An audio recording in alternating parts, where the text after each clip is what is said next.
크게 아멘으로 화답합니다. 할렐루야. 따라하시겠습니다. 바리새인의 의를 넘으라. 수십 년 전에 우리나라에서 유행하던 말이 있었습니다. 그것은 삼당사락이라는 말입니다. 연세 드신 분들은 무슨 말인지 다 아실 겁니다. 다름 아니라 하루에 3시간 공부하면 합격하고 4시간 공부하면 불합격한다. 하루에 3시간 자면, 다시 말씀드립니다. 하루에 3시간 자면 대학에 합격하고 4시간 자면 불합격한다. 이 말은 모든 대학에 해당되는 말은 아닐 것입니다. 특별히 상위권 대학에 해당되는 말일 것입니다. 원로 목사님이 20대 1의 경쟁률을 뚫고 고려대학교 경제학부에 합격했다고 합니다. 그중 합격한 사람 400명 가운데서도 20등을 했다고 합니다. 당신보다도 공부 못한 사람이 서울대에 합격했다는 얘기도 들었습니다. 당시 유행하던 삼당사락의 논리를 자주 얘기하셨던 기억이 납니다. 아마 쉬지 않고 공부를 하셨던 것 같습니다. 당시에는 학력이 인생 성공 여부를 결정지었던 시대입니다. 지금은 꼭 그렇진 않고 좀 더 다양화되었습니다. 공부를 못하더라도 다양한 재능으로 많이 성공하는 시대입니다. 그러나 공부든 재능이든 치열한 경쟁은 어느 시대나 존재합니다. 경쟁 속에서 중요한 것은 실력입니다. 실력은 일종의 힘입니다. 많은 종류의 힘이 있습니다. 지식의 힘, 지혜의 힘, 체력, 재력, 외적 조건의 힘이 있습니다. 출신의 힘, 사회적 관계의 힘, 감성 공감의 힘이 있습니다. 지도력도 힘입니다. 정치적 권력도 있습니다. 연예인에게는 인기가 힘이고 정치인에게는 표가 힘입니다. 또 요즘은 하도 비리가 많으니까 청렴결백이나 도덕성도 하나의 힘입니다. 어떤 힘이든 사람과 사람 사이에 우열이 있습니다. 이 우열을 극복하는 방법이 있습니다. 그것은 남보다 더 노력하는 것입니다. 남보다 2배 이상 시간도 투자하고 열정을 쏟는 것입니다. 그러나 시간만 2배로 만든다고 무조건 이기는 것은 아닙니다. 이기는 방법도 알아내야 합니다. 잘못된 습관을 버리고 잘 되는 습관을 다시 붙여야 합니다. 시간의 양도 중요하지만 시간의 질도 붙들어야 합니다. 의미 없고 낭비하는 시간을 리셋하여 가치 있는 시간을 남겨야 합니다. 모모라고 하는 아주 오래된 동화책 소설이 있습니다. 미카엘 엔더가 쓴 베스트셀러입니다. 회색 사나이가 등장해 사람들의 삶에서 여유를 빼앗습니다. 오로지 시간 절약만을 강조합니다. 회색 사나이가 이발사 푸지에게 말합니다. 당신은 42년 살면서 1억 1037만 6천 초를 살았습니다. 당신은 나이든 어머니에게 매일 꼬박 1시간을 바칩니다. 귀가 들리지 않는 노인을 상대로 잡담을 5,518만 8천 초를 사용합니다. 당신은 쓸데없는 앵무새를 키우면서 매일 15분, 즉 1,379만 7천 초를 씁니다. 결론적으로 당신은 25억 288만 초를 송두리째 낭비했네요. 이발사 푸지가 어떻게 하면 좋겠느냐고 물었습니다. 그때 회색 사나이가 조언합니다. 이발 속 고객에게 1시간을 쓰지 말고 15분 만에 끝내시오. 나이든 어머니와 앉아있는 시간을 반 시간으로 줄이시오. 제일 좋은 것은 값싸고 좋은 양로원에 노모를 맡기는 것입니다. 그 말을 옆에서 듣고 있던 모모가 단순한 질문을 합니다. 그렇게 아껴서 남은 시간에 무엇을 할 건데요? 삶이 즐거운 모모와 모모의 친구들은 그런 식으로 시간을 절약하고 싶지 않습니다. 모모의 친구인 거리의 청소부 페페는 빗자루질을 천천히 합니다. 페페는 다음과 같은 말을 합니다. 이 먼 길을 언제 다 쓸까 하고 생각하기 시작하면 결코 다 쓸 수 없다. 나는 한 번 쓸고는 까마득한 길의 끝을 바라본다. 그리고 나는 내 발 앞만 바라보고 쓸어가기 시작한다. 즐겁게 쓸어나가다 보면 어느 틈에 내가 길의 끝에 와 있는 것을 발견하는 거야. 여기서 우리가 알 수 있는 것이 있습니다. 시간의 양은 시간의 질로 이긴다는 것입니다. 시간의 질로 시간의 양을 이긴다는 것입니다. 성경에서 시간은 두 가지임을 여러 번 설명했습니다. 양적인 시간 크로노스, 그리고 질적인 시간 카이로스입니다. 여러분, 사랑하는 사람을 만날 때 빨리 용건 처리하고 집에 갑니까? 가치 있는 시간을 가치 있게 보내기 위해 많은 생각을 할 것입니다. 시간은 남기는 것이 아닙니다. 시간은 가득 채워야 하는 것입니다. 시간 싸움에서 이기는 자는 어떤 자일까요? 다름 아니라 자기에게 주어진 시간 속에서 자기만이 할 수 있는 것을 찾는 것입니다. 자기만이 할 수 있는 것을 만들고 그 시간을 즐겨야 하는 것입니다. 일을 하는데 다른 사람을 능가하는 길은 무엇일까요? 그것은 일을 수행하는 자가 아니라 일을 그 자체로서 사랑하는 것입니다. 노너에 이런 유명한 말이 있습니다. 알기만 하는 사람은 좋아하는 사람만 못하고 좋아하는 사람은 즐기는 사람만 못하다. 현대적으로는 다음과 같은 말로 발전했습니다. 천재는 노력하는 사람을 이길 수 없고 노력하는 사람은 즐기는 사람을 이길 수가 없다. 거듭 말하면 승리를 위해서는 시간을 아끼는 것이 아니라 시간을 채우는 것입니다. 하나님의 의도 마찬가지입니다. 인간이 하나님의 의를 완성하기 위해 노력을 합니다. 그때 사람들 사이에 수준 차이가 납니다. 바리새인의 수준에 머물면 의를 완성할 수가 없습니다. 반대로 바리새인의 수준을 넘어서면 의를 완성할 수 있습니다. 그렇다면 바리새인의 수준을 넘어서는 우월한 의란 무엇일까요? 예수님이 본문에서 폭탄 선언을 하십니다. 내가 너희에게 이르노니 너희 의가 서기관과 바리새인보다 더 낫지 못하면 결코 천국에 들어갈 수 없느니라. 느닷없이 바리새인과 경쟁을 시키고 있습니다. 어떤 경쟁입니까? 다름 아니라 의로움에 있어서 누가 더 탁월한가 하는 것입니다. 사실 바리새인은 구약의 율법적 의로움에 있어서 뛰어난 족속입니다. 율법을 준수하는 데 있어서 타의 추종을 불허합니다. 율법으로 구원을 받으려 하는 사람들입니다. 그러니 얼마나 율법을 철저히 지키려고 했겠습니까? 문자 하나하나에 사력을 다했을 것입니다. 그런데 문제는 바리새인들은 예수님을 인정하지 못했습니다. 율법의 창조자 되시는 삼위일체 하나님 되시는 예수님을 인정하지 않았습니다. 부정했습니다. 율법을 완성하신 예수님을 몰랐습니다. 그리고 예수님이 율법을 없애려 한다라고 그들이 오해했습니다. 따라서 그들은 예수님을 죽이고 싶었습니다. 결국 그들은 율법의 의를 지키겠다고 하면서 죄를 지은 것입니다. 율법을 완성하는 예수님의 더 큰 의를 그들이 무시한 것입니다. 마치 사도 바울이 회심하기 전 예수 믿는 자들을 죽이러 다녔던 것과 같습니다.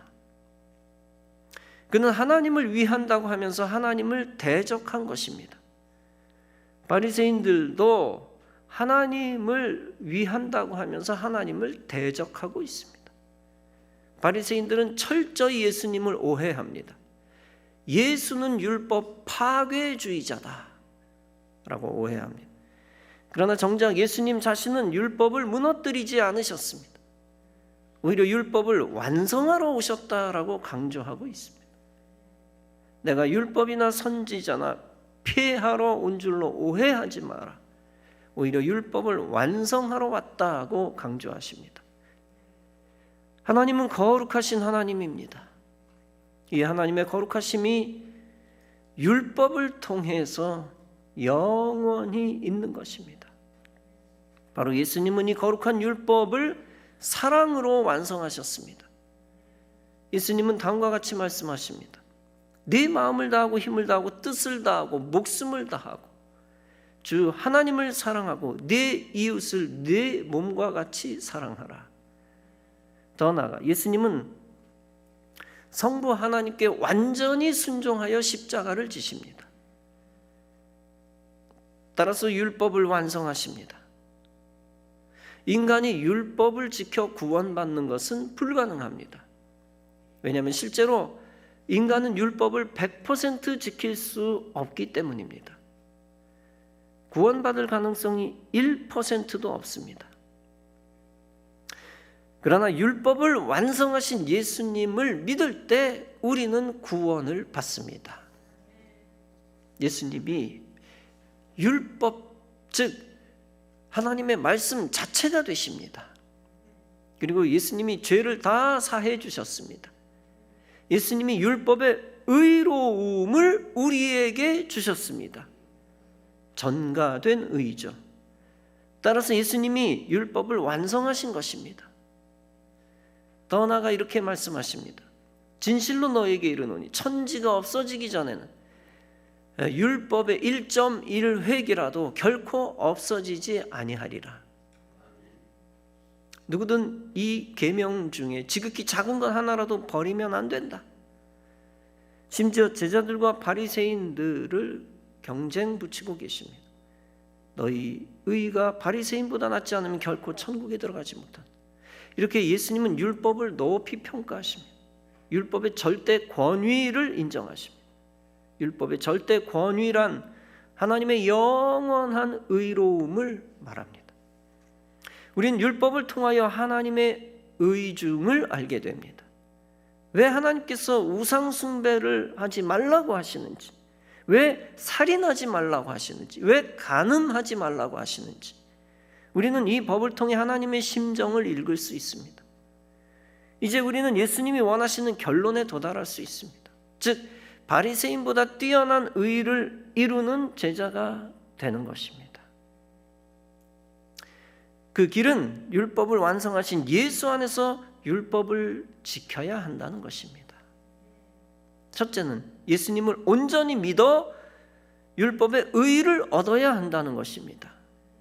내 힘으로 율법의 의를 얻는 것이 불가능합니다. 그러므로 우선 무조건 먼저 예수님을 믿어 율법의 의를 얻어야 합니다. 그런데 율법의 의를 직접 얻었다고 해서 율법을 무시해서는 안 됩니다. 그 후 둘째, 율법의 형식과 내용을 온전히 살려야 합니다. 구원받은 자라고 해서 거짓말하고 도둑질하고 강도짓해도 된다는 뜻이 아닙니다. 구원받았으니까 이제 예배 안 드리고 교회 안 다녀도 된다는 뜻이 아닙니다. 구원의 의의를 얻었다고 이제 기도 안 하고 성경 안 봐도 된다는 뜻이 아닙니다. 그리고 구원의 도를 알았다고 세상 사람들처럼 살아도 된다는 뜻이 아닙니다. 여전히 구원받은 자는 더욱 하나님의 의로움에 관심 가져야 합니다. 구원받았기 때문에 구원받은 증거가 항상 보여야 합니다. 언제까지 보여야 합니까? 우리가 목숨 붙어 있는 동안 하나님이 부르시는 날까지 보여야 합니다. 죽을 때까지 하나님과 동행해야 합니다. 죽을 때까지 예수님의 다스림을 받아 순종하며 살아야 합니다. 바리새인의 의가 기독교인에게서 부인되지 않았습니다. 오히려 기독교인에게 그들보다 더 풍성하고 우수한 의가 있어야 합니다. 바리새인보다 더 풍성하고 우수한 의가 있어야 된다. 그것은 신앙의 형식과 더불어 신앙의 내면적인 열정입니다. 예수님이 원하시는 사랑과 경건입니다. 예수님이 요구하시는 하나님 중심의 의로움입니다. 율법의 근본 정신입니다. 바리새인의 의는 인간적인 의였습니다. 하나님의 공로가 아닌 인간의 공로를 강조했습니다. 바리새인에게서 형식은 살아 있었으나 내용은 죽었습니다. 바리새인들은 율법 자체만을 목적으로 삼고 있었습니다. 그걸 목적으로 삼고 끝났습니다. 율법이 가리키는 천국, 율법이 가리키는 영생, 하나님을 목적으로 삼지 않았습니다. 율법 위에 있는 예수님을 목적으로 삼지 않았습니다. 그리고 율법 위에 있는 하나님의 사랑을 목적으로 삼지 않았습니다. 따라서 바리새인의 의는 안타깝게 불완전한 의입니다. 더 큰 하나님의 의를 놓치고 좁은 율법의 의에서 벗어나지 못합니다. 따라서 그들의 의는 예수님과 구원 생명을 대적합니다. 그러다 보니 그들의 의는 빛바랜 의가 됩니다. 그럼에도 불구하고 예수님은 제자들에게 명령합니다. 너희는 나의 생명을 얻었으니 바리새인보다 나은 자 되어라. 바리새인보다 못하다는 소리를 들으며 구원 생명에 먹칠하지 말라는 것입니다. 바리새인보다 형편없다는 오해 소지를 남기며 오해를 받으며 십자가를 모욕하지 말라는 것입니다. 너희는 의를 위해 여전히 일평생 살아야 한다. 바리새인은 의를 지킨다고 하면서 오히려 의를 망가뜨렸다. 너희는 그러지 말고 그들보다 더 확실하게 의를 지키고 완성하여라. 그 의를 이 땅에서 끝까지 만들어 나가고 하나님께 영광을 돌려라. 너희는 나의 제자로서 제자답게 바리새인의 의보다 뒤지지 말아야 한다라는 것입니다.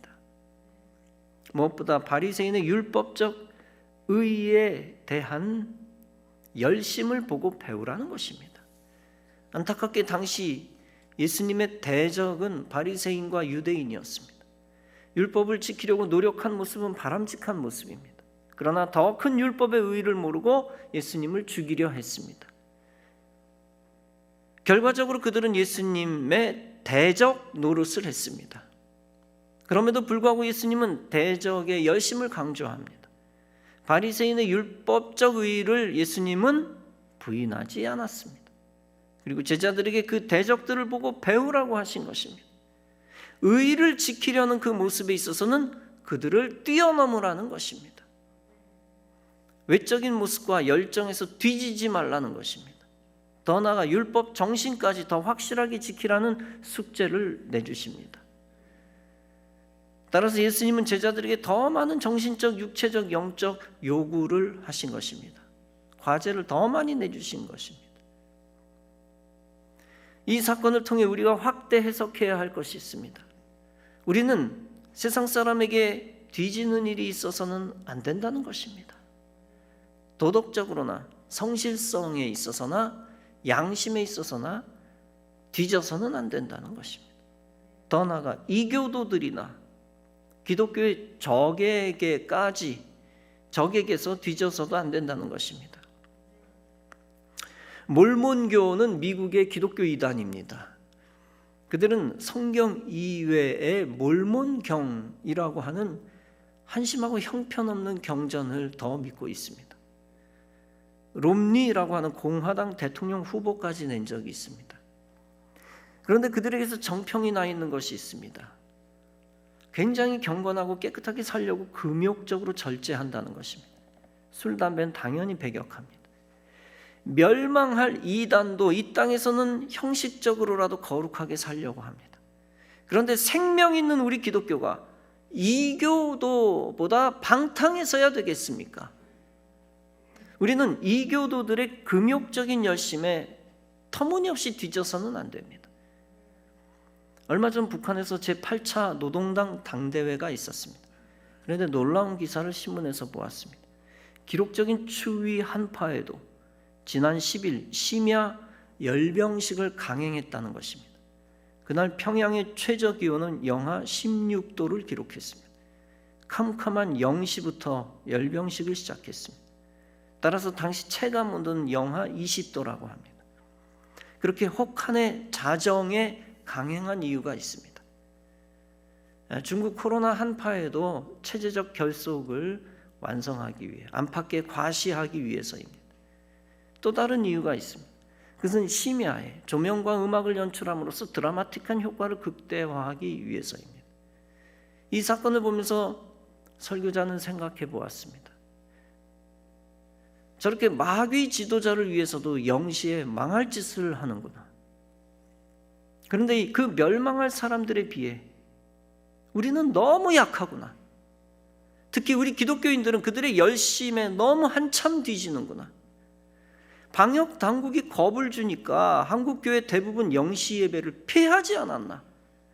1월 1일 0시 죽을 만큼 추운 것도 아니지 않았나? 죽을 만큼 추울 때에 0시에 열병식을 하는 적들에 비해 부끄럽다. 저주받은 마귀의 자식들도 저토록 죽음을 무릅쓰고 열심을 내는데 하물며 천국 백성들이 하나님에 대한 열심이 너무 적들에 비해 떨어지는구나. 물론 그들은 겁박하면서 강제로 그런 모임을 강요한 것입니다. 우리 생명 있는 기독교는 그런 악한 짓을 하지는 않습니다. 그들의 열심은 마귀를 향한 열심이기 때문에 저주받은 열심입니다. 악한 집단을 위해 인생을 망가뜨리는 의미 없는 헛고생입니다. 그러나 그 강한 군사훈련 자체는 우리가 눈여겨봐야 합니다. 우리는 선하고 신앙적인 일을 자발적으로 하고 있습니다.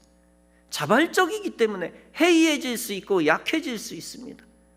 그럴수록 우리는 스스로 다짐을 해야 합니다. 악한 집단도 날씨에 굴하지 않지 않은가?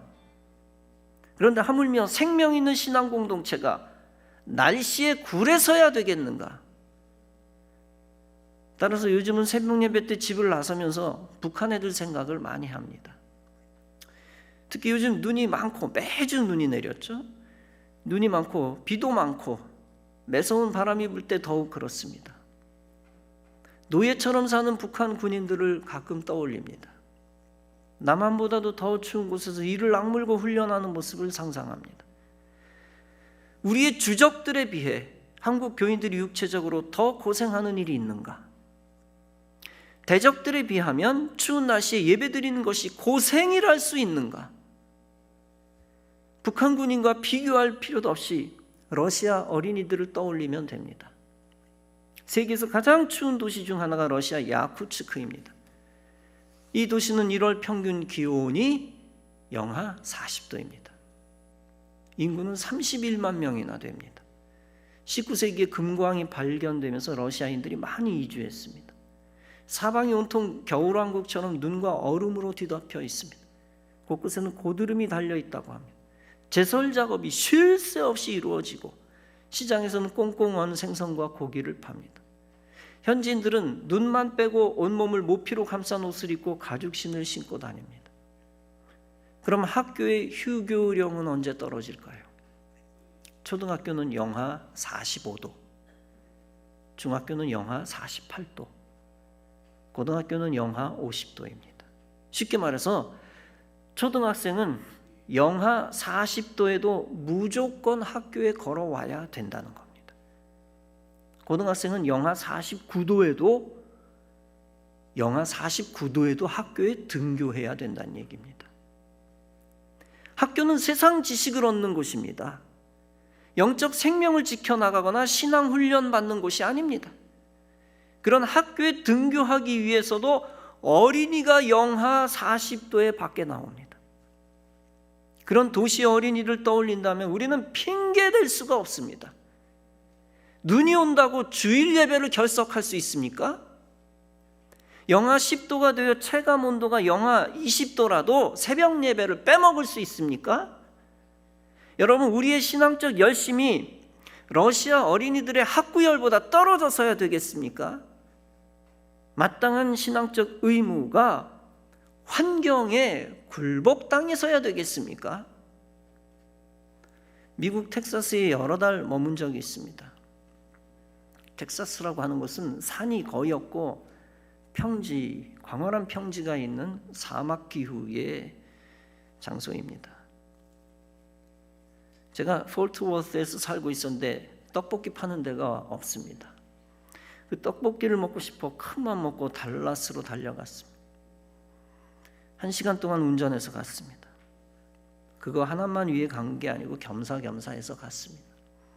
텍사스는 뭐 하나만 하려 해도 자동차로 많이 가야 합니다. 빛과 소금의 교회 한인교회에서 새벽 예배를 드렸습니다. 집에서 교회까지 매일 차로 가는 데만 편도 30분 달려 새벽 예배를 드렸습니다. 그런 걸 생각하면 우리나라는 신앙생활하기 좋은 곳이다 라는 생각을 해봅니다. 텍사스는 아침에는 많이 춥고 낮에는 덥습니다. 눈이 거의 오지 않습니다. 한 번은 눈이 2, 3cm 정도 내린 적이 있었다고 합니다. 우리 입장에서는 아주 흔히 있는 가벼운 눈입니다. 그랬더니 그 정도 눈이 얇게 쌓였더니 그 지역 사람들이 대부분 출근을 안 해버렸다는 겁니다. 사람들이 눈 보고 놀라서 다 멈춰버린 것입니다. 그 얘기를 떠올리면서 두 상황이 비교가 됩니다.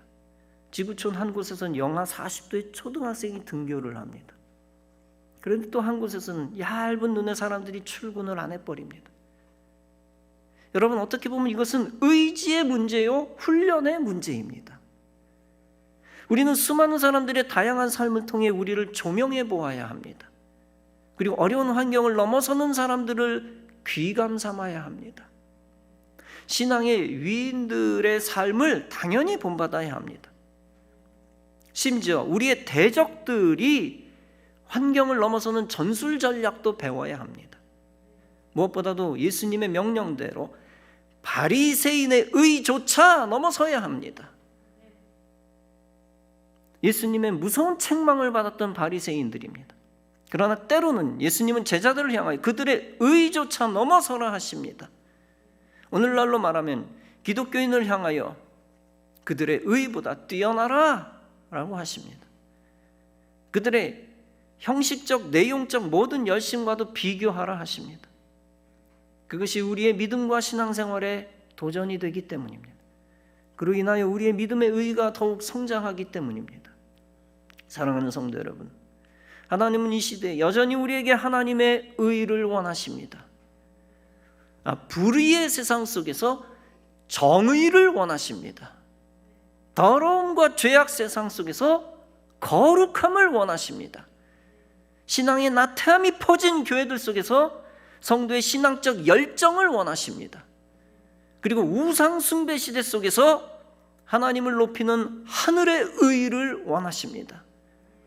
이러한 하나님이 원하시는 의를 함께 사모하시기 바랍니다.